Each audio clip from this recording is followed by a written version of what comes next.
네, 저는 이제 시퀀스 투 시퀀스라는 논문을 발표하게 된 이준혁이라고 합니다. 저는 이렇게 되고, 일단 인트로덕션 논문 들어가기 전에 사전 지식에 대한 것을 간단하게 짚고 넘어가겠습니다. 방금 발표가 되었던 어텐션 바로 전에 그 시간상으로 시퀀스 투 시퀀스가 나왔는데, 어텐션에서는 그 컨텍스트 벡터가 이제 병목 현상이 일어나서 그 긴 문장에 대한 해결이 어려워서 등장했다 이렇게 했는데, 시퀀스 투 시퀀스는 어, 그 전보다 이제 성능이 좋아졌다라고 얘기를 하고 있습니다. 이제 그 아까 질문 나왔었던 고정 길이 벡터에 대한 내용도 등장을 하고, 시퀀스 투 시퀀스 논문에서 기존의 번역 태스크에 대한 성능 개선 지점은 두 가지가 있는데, 이전에는 여기 뒤쪽에 그 논문에 나오는 그 아키텍처가 나오겠지만, 어, RNN을 그 여러 겹으로 쌓아가지고 인코더와 디코더를 만드는 그런 아키텍처여서 RNN 대신에 LSTM을 적용을 했습니다. 두 번째는 그 입력 문장의 순서를 뒤집어왔는데, 그게 실험 결과 LSTM의 학습 난이도를 낮췄다. 그래서 이제 성능이 올라갔다. 이렇게 두 가지가 크게 성능 개선 지점이고, LSTM은 아시겠지만 그냥 간단하게 짚고 넘어간다면 어, 이제 여기 C라고 하는 이 셀 스테이트로 인해서 장기 기억에 대한 부분을 개선했다. 그래서 롱 디펜던시를 RNN보다 잘 표현했다. 이 정도 하고 넘어가면 될 것 같습니다. 본 논문에서는 인코더와 디코더 각각의 이 네 개의 레이어로 쌓았는데, 어, 이제 RNN은 그 이렇게 보면은 이제 입력이 하나 들어가면은 그 문장이 끝났다는 토큰이 나오기 전까지 1대1로 입력과 출력이 나옵니다. 그래서 결국에는 입력 크기랑 출력 크기가 같아지는 문제가 생깁니다. 근데 이제 여기서는 LSTM을 이용해서 컨텍스트 벡터를 통해 이제 입력 시퀀스와 출력 시퀀스의 길이가 달라질 수 있는 획기적인 그런 아키텍처라고 볼 수 있습니다.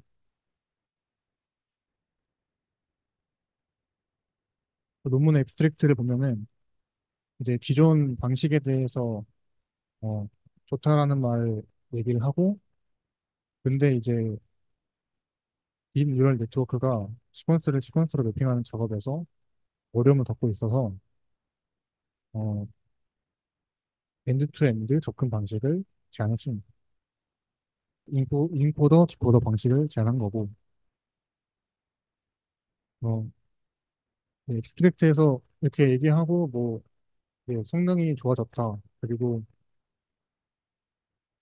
간단한 그 아키텍처에 대한 설명을 하고 넘어갔습니다. 어, 계속 또 반복돼서 어, 시퀀스 모델이 좋다는 말을 하는데, 뒤에는 기존에 이제 뭐 좋은 성능을 여러 테스트에서 했지만 시퀀스 문제에서는 어려웠다. 그래서 이제 아키텍처를 마무리 소개해 보겠습니다. 그다음에 릴레이티드 워크로 언급된 다른 논문들이 몇 가지가 있었는데, 여기서 아이디어를 각각 아이디어를 가져왔습니다. 첫 번째는 전체 입력 문장을 하나의 컨텍스트 벡터로 변환한다는 점을 이제 참고했고, 두 번째에서는 이제 아까 RM 대신에 LSTM으로 바꿨더니 성능이 좋아졌다고 했는데 전체적인 그 아키텍처는 비슷한데 RNN만 적용한 게 이 두 번째에서 말하는 그 논문이고 세 번째는 이전 발표에서 나왔던 그 어텐션이었습니다. 어텐션은 이제 그 전에 두 번째에 언급되고 있는 논문을 논문에서 긴 문장에 대한 어려움을 극복했고 이네 번째에서는 어, 구문 기반 접근과 비슷하게 그 인풋 문장을 일부를 번역해서 매끄럽게 번역을 했다고 합니다. 여기서도 이제 두 번째에서 언급했던 그, 그 아키텍처에서 메모리 문제를 해결하려고 했습니다. 이 메모리는 그 단기 기억 그 메모리고 마지막 마지막은 이 인코더 디코더 그 방식을 참고를 했고 여기서는 입력과 출력을 피드포워드 측량망으로 표현을 해서 어, 공간의 유사한 지점에 매핑하는 모델이라고 적어놨는데 공간의 유사한 지점에 매핑하는 모델이 무슨 뜻이냐면 뭐 쉽게 얘기하면은 이제 어떤 그 문장에 대한 그 히든 스테이트 히든 스테이트를 PCA 2차원 공간에다 PCA를 했을 때 어떤 유사한 그룹 유사한 의미를 가진 문장은 그 비슷한 지점에 점이 찍히게 됩니다. 뒤에도 그 실험에 나와 있는데 그걸 보면은 확인할 수 있고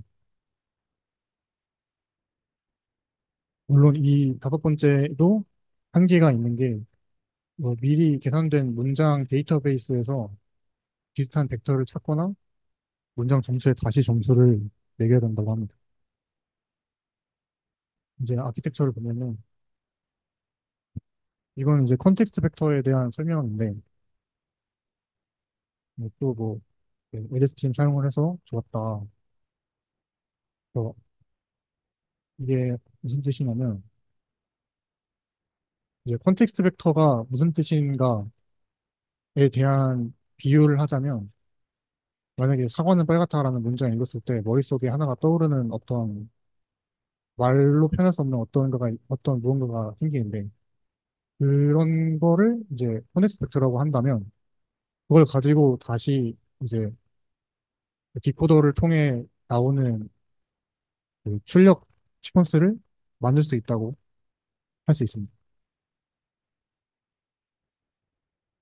이게 문장의 그 논문에 등장하는 아키텍처 그림인데 여기 가운데 줄은 제가 그은 겁니다.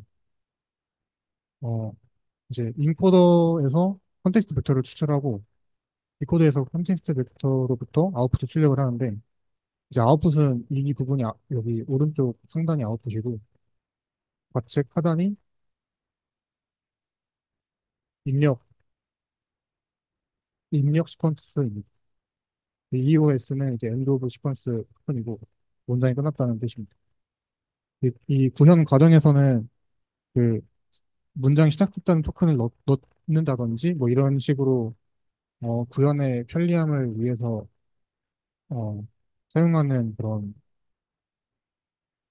스킬도 있긴 하지만 이 논문에서는 단순하게 이렇게 표현을 했고 콘텍스트 벡터는 여기 사이에 어, 보이진 않지만 있다고 생각을 하면 될 것 같습니다. 어, 이 과정에서 그 인코더랑 디코더가 둘 다 이제 LSTM을 사용을 하는데 이제 구조는 비슷한데 각각 인코더에 있는 파라미터랑 디코더에 있는 파라미터가 서로 다르게 학습됩니다. 이러면은 이제 어떤 효과가 발생하냐. 계산 비용이 증가는 하긴 하지만 무시할 만하다. 근데 그 무시할 만한 계산 비용 증가를 감안하고 자연스럽게 다양한 문장 그 페어를 학습하기 위해서 이런 식으로 설계를 했습니다. 그럼 이제 기존의 RNN 방식을 어, 개선하고자 등장했기 때문에 RNN 방식을 짚고 넘어가야 되는데 여기서 이제 간단하게 말하면 여기 x는 입력값이고 ht-는 t-1은 지금 이건 이제 t 시점의 관점에서 봤을 때 t 시점 이전에 있는 히든 스테이트와 t 시점 이전의 히든 스테이트와 t 시점의 입력값을 크기를 맞춰주고 시그모이드 함수를 지나 t 시점의 히든 스테이트를 만들어줍니다. 그것도 같은 방식으로 아시다시피 그냥 RNN은 이제 계속 순환하면서 만들어지는데 그러면 이제 YT는 이제 출력 아웃풋 시퀀스의 한 부분이 되는데 이제 그것도 HT를 Y로 바꿔주는 행렬법을 진행을 합니다. 이제 보면은 이제 하나가 대응되기 때문에 처음에 언급했던 그 문제가 있는 거를 다시 한번 확인할 수 있습니다. 개선된 방식은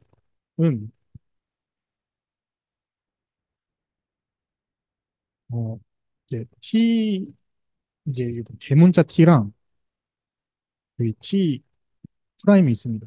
이게 서로 다른 값이라는 거를 표현하기 위해서 그렇게 되어 있고, 어, 여기, 찾아보면은, 이 논문을 찾아보면은, 여기가 V가 있고, 어떤 문장에 대한, 아, 이거 먼저 설명하겠습니다. 여기 이게 무슨 뜻이냐. X1부터 XT까지의 입력 시퀀스가 들어갔을 때, Y1부터 YT 프라임이 나올 확률인데, 이거는 이제, 어, 정답값과 가까워지는 지도록 만들어야 하는 그 확률입니다. 그래서 이거를 어떻게 구하냐? 이건 이제 베이지안 정리로 이거를 이제 곱하기로 다 나누어서 밑에 적어놓은 것처럼 분해를 할 수 있는데 이제 여기에 V가 이게 P 출력 문장이 나올 확률 이게 지금 앞에 P가 붙어 있어야 되는데 출력 문장 자체는 이제 Y1, Y2 이게 하나하나가 다 토큰이기 때문에 출력 단어 하나하나 해가지고 동시에 발생할 확률이고 이걸 이제 베이지안으로 풀면은 이렇게 표현할 수 있다. 근데 이게 Y1부터 YT까지인데 V가 왜 있냐? 그것 때문에 제가 여기다가 Y1은 V라는 건 이제 컨텍스트 벡터인데 컨텍스트 벡터로부터 Y1이 나오기 때문에 V가 있다. 이걸 설명하기 위해서 나왔습니다. 즉, 이 밑에 써 있듯이 인풋 시퀀스 X에 대한 아웃풋 시퀀스 Y를 계산을 하고 이를 통해 만들어진 C'이랑 정답값, 타겟 시퀀스와 같도록 최적화하는 과정입니다. 어, 익스페리먼트로 넘어가서 그 데이터셋 디테일은 어, 마찬가지로 WMT 그 데이터셋을 활용을 했고 영어를 프랑스어로 번역하는 데이터셋입니다. 어, 이거를 왜 사용했는지 왜 사용했는지를 적어놨는데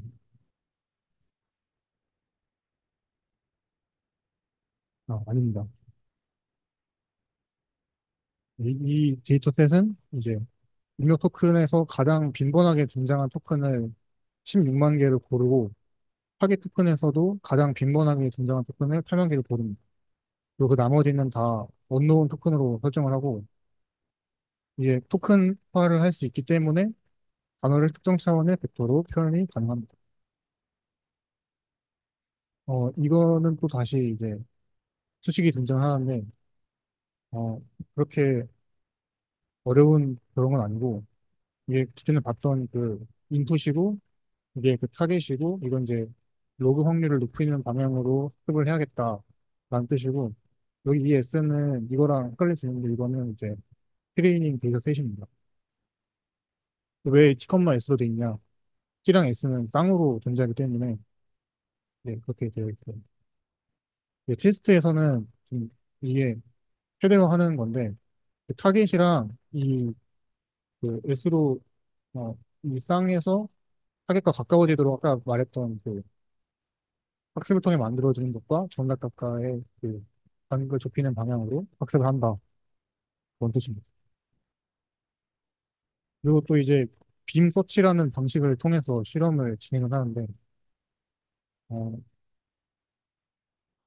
이제 단순하게 해당 시점에서 가장 높은 후보를 선택하는 방법을 사용을 할 수 있었는데 왜 안 사용했냐면 이렇게 하면은 맨 처음에 어떤 문장이 어떤 그 번역을 하는 과정에서 어,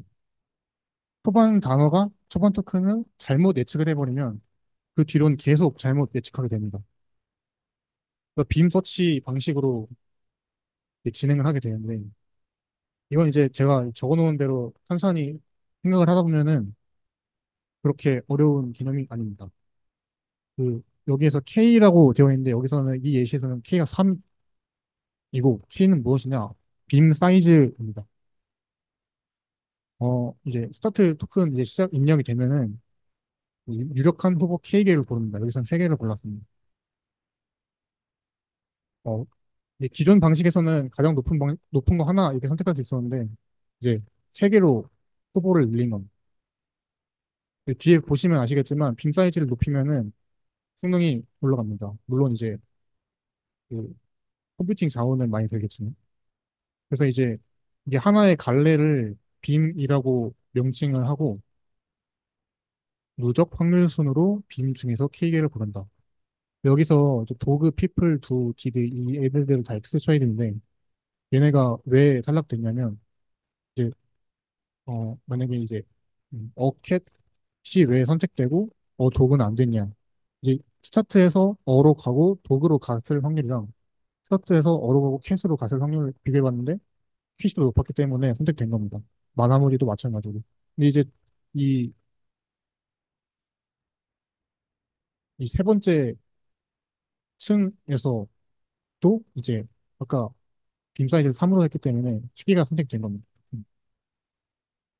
이제 쭉쭉쭉 계속 문장이 생성이 됐다가 빔이 이제 엔드 오브 시퀀스 토큰이 출력이 딱 됩니다. 그럼 이제 그 문장은 후보 리스트에 올라가게 됩니다. 이제 그 후보 중에서 가장 가능성 있는 후보를 선택을 하면은 그게 이제 최종 아웃풋 시퀀스가 되는 것입니다. 이제 논문 마지막으로 달려가고 있는데 이제 트레이닝 데이는 그냥 떤 식으로 실험을 했는지 빠르게 짚고 넘어가면 LSTM 4개 층으로 했다. 단어는 1000차원의 인베딩을 했다. 어, LSTM 파라미터는 유니폼 디스트리뷰션을 사용했다.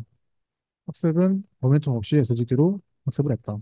러닝 레이트는 0.7을 했고 5에폭마다 0.5를 곱해서 절반씩 줄여 나갔습니다. 그리고 이제 그레디언트 익스플로딩을 방지하기 위해서 L2 비례를 적용했고 미니 배치 사이즈는 128로 지정을 했습니다. 여기서 또 이제 다또 이제 성능을 컴퓨팅 자원을 줄이기 위한 스킬이 또 들어가는데 여기서는 어, 미니 배치끼리 한 미니 배치 안에 시퀀스의 길이가 너무 차이가 많이 나는 시퀀스가 들어가게 되면 그 남은 그 빈 공간을 캐팅 작업을 해야 됩니다. 그러면은 이제 쓸데없는 컴퓨팅 자원 들어가기 때문에 이거를 어, 비슷한 길이를 묶어서 미니 배치로 만들고 그리고 또 논문에서 병렬 학습에 대한 점도 언급을 했습니다. 그리고 이제 BLEU 스코어로 성능을 비교를 하는데 이게 아까 봤던 그 어텐션 그 모델이고 이게 베이스라인 시스템이 뭐냐면 기존에 사용을 했던 그 통계 기반 번역의 그 베이스라인 점수를 33.3으로 보고 우리가 만든 게 더 좋았다라는 거를 보여주고 있습니다. 여기서 이제 리버스를 했느냐, 포워드를 했느냐에 따라서 성능 차이가 많이 나는 걸 볼 수 있고, 여기서 빈 사이즈도 볼 수 있고, 그래서 앙상블을 하고, 리버스를 하고, 빈 사이즈를 크게 했더니, 정말 좋게 나왔습니다. BLEU 스코어를 사용하는 이유가 무엇이냐? 이게 언어에 구애받지 않고 사용 가능한 그 평가 지표이고, 개선 속도가 빠르다고 합니다. 시퀀스 투 시퀀스 모델이 왜 획기적이었냐면, 기존에는 그 통계 기반 머신 트랜슬레이션이 성능이 좋았고, 신경망 모델이랑 부분적으로 사용을 해왔는데, 여기서는 이제 순수하게 신경망 모델로만 했더니 베이스라인 넘어서 좋았다라고 하고 있습니다. 하지만 이제 그 통계 기반 그 모델보다 무조건 좋은 게 아니고 가장 최고 기록보다는 낮았습니다. 그리고 근접했다는 점에서 의의가 있다라고 밝히고 있습니다. 여기 아까 말했던 그 PCA가 등장하는데 여기서 그 LSTM 히든 스테이트에 대해서 이차원 PCA를 진행합니다. 여기 지금 그 문장을 보시면 그 메리가 메리가 존 이거 있는 존이 메리를 이게 그 어, 어순이 바뀌어 있는데 어순이 바뀌어 있음에도 불구하고 그 같은 의미를 갖고 있다라는 거를 히든 스테이트에서 포착을 하고 군집화를 하고 있습니다. 그래서 이 두 군집이 각각 비슷한 구조를 갖고 있구나 확인할 수 있고 오른쪽은 조금 더 복잡한 문장이지만 여기서도 어순에 들어가지 않고 잘 구분하는 것을 확인할 수 있습니다. 여기서도 이제 LSTM을 사용했더니 성능이 좋았는데 이제 긴 문장에서도 정말 성능이 좋았다. 35단어까지는 성능이 정말 좋았다라고 하고 있고 여기는 이제 그 빈도 순위인데 그 어떤 단어가 나오는 순위가 3,500이면은 그 왼쪽이 있을수록 더 잘 등장하고 오른쪽으로 갈수록 드물게 등장하는 단어입니다. 그 부분에서도 LSTM 사용하니까 좋았다고 얘기하고 있습니다. 마무리로 이제 결론을 보면은 심층 LSTM으로 대규모 번역 작업을 했더니 좋은 성능이 나왔고 통기 기반 모자이보다 성능이 좋았습니다.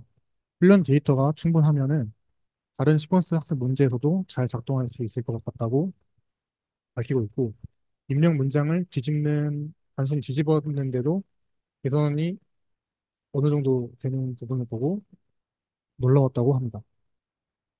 그리고 LSTM의 이 문장 학습 능력도 놀라웠다고 합니다. 그래서 이제 다른 태스크에도 시퀀스 문제를 잘 적용을 하면은 좋을 것 같다라고 밝히면서 논문을 마무리했습니다. 네, 2부 이상으로 발표를 마치겠습니다.